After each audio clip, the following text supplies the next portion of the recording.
চা খাওয়ার পর চাইল্ড কালারের কলোনিটা ফেলে দিচ্ছেন, কখনো এই ভুল কাজটা করবেন না। আপনাদের ঘরে যদি মেহেদি না থাকে, মেহেদি না টাকা না থাকে, তাহলে এই লিকাটা দিয়ে সুন্দর মতো মেহেদি তৈরি করতে পারবেন। যখন লাগবে চাইল্ড কালারের কলোনিটা, আর লাগবে ডিটারজেন্ট পাউডার 1 চামচ আর 1 চামচ হলুদ গুঁড়া মিশিয়ে নিলে ব্যাস তৈরি হয়ে যাবে বাজারে কেনা মেহেদি থেকে অনেক।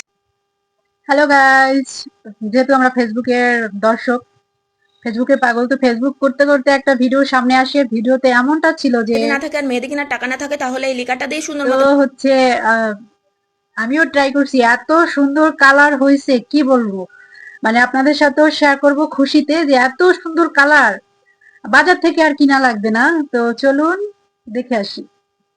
প্রথমে হচ্ছে একটা প্লেটে আমি কিছু হলুদের গুঁড়া আর হচ্ছে যা যা বলেছে আর কি, হুইল পাউডারের গুঁড়া, তারপর হচ্ছে চায়ের লিকার, সব একসাথে মিক্স করে নিব।